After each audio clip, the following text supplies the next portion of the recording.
Everybody's got a list of shoulds. I should work out. I should spend more time with my kids. I should make more calls in my business. I should. You do your shoulds when it's easy. When it's not, you don't. You just should all over yourself about not doing it, right? So what we want to do instead is get it to be a must. So when you see someone who's extraordinary at anything, they're not lucky. They're doing something different than you. If you see what they're doing and you do the same thing, if you plant the same seeds, you reap the same rewards. Whether you do it or not will have to do with some of your beliefs. If you have a belief that says, I should never earn more than my parents, it'll humiliate them, then every time you get close to doing really well, you'll sabotage it subconsciously. These stories get in our ways. If you're gonna run a business or run your life, I said it the other day, you can't manage something if you don't measure it. And the more you measure it, the better it gets, because where focus goes, energy. So the one thing we've got to start to measure is where we are around our standards. And I want to give you 4 ways to look at it, 4 standards to measure. Really simple. Think of it this way. These are the standards. There's the first standard for somebody, which is poor. Poor standards are way down here. Somebody has poor standards, they're willing to do a lousy job. Now, when you have poor standards and you do a poor job, what kind of rewards would you expect? Poor rewards. If you're in a relationship right now and you have lots of love but not enough passion, which is the most common relationship category, it's not because you don't have enough passion because you have 3 kids and 2 soccer practices. The problem is it's a must for you to be in love, but it's not a must to have passion. If you're in a relationship where there's no love or passion, where you're not happy and you're staying there, you don't have love or passion, you're staying there, then what you really want is to be in a relationship no matter what. Because being out of a relationship is too scary to you. If you're not in a relationship, you don't want to be in one because you've linked pain to a relationship, you want to avoid it. See, it's just a standard. Your finances are no different. If you have enough money to pay your bills, it's probably a must for you to do that. Some people, that's not a must. It's a must to pay their bills most of the time, and that's what they do.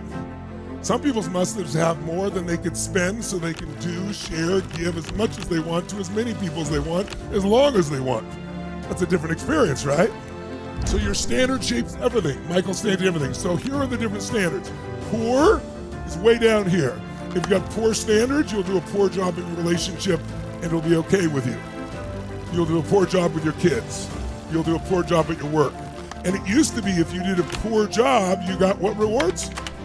Poor. But today, the world is so competitive in the last 15, 20 years because of the web, it's a different world. So today, when you do a poor job, it used to be poor job in a relationship, people stayed together for 25 years, even if they weren't happy. Today, people expect more, they leave. You do a poor job in your work, you get let go.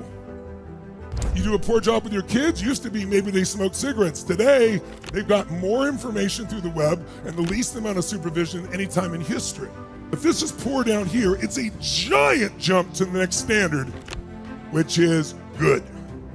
Most people in Western cultures have been taught to be good.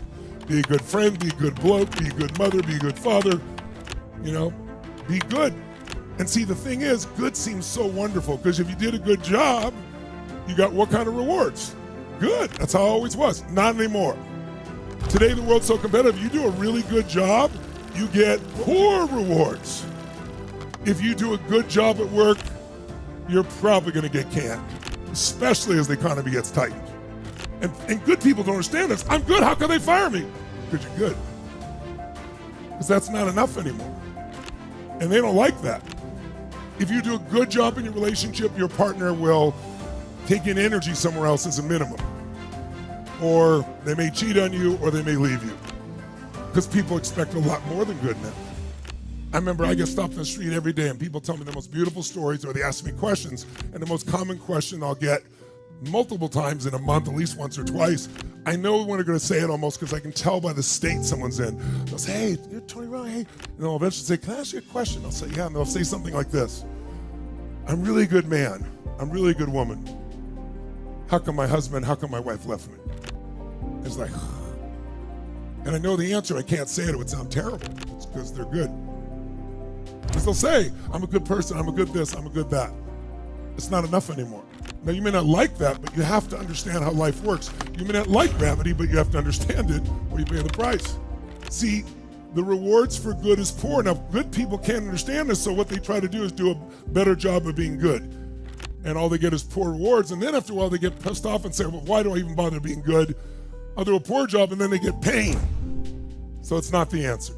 So it's a giant jump from way down here, from poor, giant jump to good.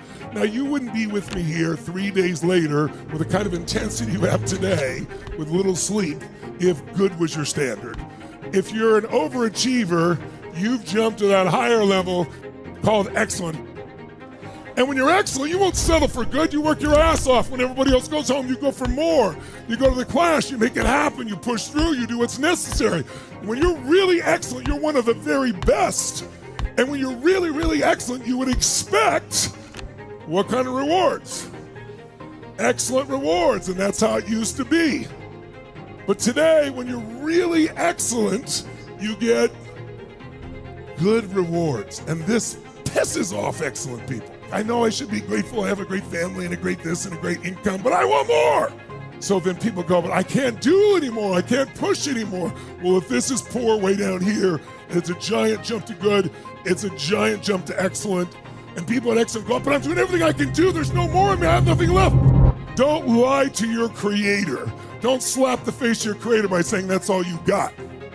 There's another level in you, but I know it seems insane to make another giant jump, but you don't have to. The level you're looking for with all the rewards is just 2 millimeters above all the others, ladies and gentlemen. And it's called outstanding, ladies and gentlemen. You are not one of the best. You are the best. You have gone through where nothing worked. You push and push and push, and you're not getting the rewards you want, and you keep pushing. And it's almost like the universe of God's testing you. How hard will you go? How long will you go? And once the universe of God knows you will never give up, the door opens, you step up, and you have it all. The joy, the love, the economics, the freedom, what Jerry Maguire called the Quan. You get it all because you stand out from all the rest by just a little bit. It's just not a giant jump. It's just when everybody else says that's all I got, you're not one of those. You find another level.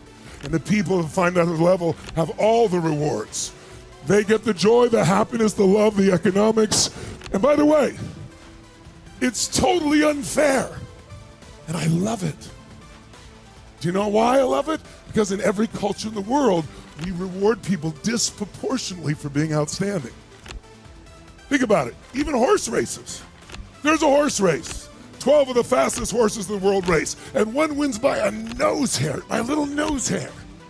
A millisecond. What do we give that first horse? Everything. What do we give the second horse? A little bit. Third horse? What do we give the fourth horse? What? Nothing. Not a squat. Zip. And they're the fourth fastest horse in the world. Not very fair. But when someone does something no one else has done before, it changes everyone. It's like Roger Bannister when he ran the 4-minute mile. No one in history had done it. Within 3 months, 3 people did. Within 3 years, 22 people have. Now, high school students run a 4-minute mile. Every 4 years, we have an Olympics. Do you get the Olympics by being good? Can you get there by being excellent? What do you have to be to get the Olympics? Totally, completely what? But by how much? Just the littlest much, just the littlest bit. A few seconds. By the way, amongst the most outstanding, some are more outstanding amongst them. 12 of the fastest runners in the world run. Everybody on earth watches it. 1.5 billion people watch the Olympics. And they run as hard as they can run. And one person wins by 100th of a second. What do we give them? The gold medal. What else do we give them when they're number one? Endorsements. But what we really give them is a status called hero for life. That's pretty wild. And they're 1/100th of a second faster than someone whose name you'll never know. What do you give the second person? Silver. What do you give the third? Bronze. What do you give the fourth? What do we give them? Nothing. Not a squat, zip, zilch. And they're the fourth fastest human on earth. No one's even going to remember they're there. No one else will remember. That's so unfair. But it's amazing because every 4 years, as a result of that, human beings jump higher, they run further, they break. Is there new records every 4 years? How's that possible? Because that standard gets set higher and higher, and then somebody else believes it, someone else experienced it. Now, so you go, well, I'm screwed then because I'm not fast. Well, here's the good news. Life is not a sport. It's not a win-lose. Could every person in this room be an outstanding friend, yes or no? Could you have an outstanding family? Could you have an outstanding economic world, yes or no? Could you be an outstanding lover? How do you know? Because you know inherently outstanding is not just skill. When there's something inside you that will not give up, when there's something inside you that values something more than yourself, and you want to serve it, superhuman energy comes into your nervous system. So decide now not to settle. No matter what the hour, no matter how tired, we jump higher, we use our voice more. When we're exhausted and think there's nothing left, we go, bullshit, there's more in me. You push through and you find your second wind. You do that enough times, it's like lifting that weight that's so hard. And you think, oh, I can't do one more. But what's more important is your example for yourself. So from this moment on, make that choice. Nothing I'm going to do tonight's going to be good or excellent. I'm going to give that extra ounce. When there's nothing left, there's still more. And the muscles will expand, not just the physical muscles, the more important muscles, the emotional and spiritual muscles. Courage unused does not expand. It shrinks. Passion unexpressed does not expand. It shrinks. Love unshared does not grow. It shrinks. You don't use it, you use more of it, you get more of it. Because it's already in you. All we're doing is awakening it and unleashing your true self.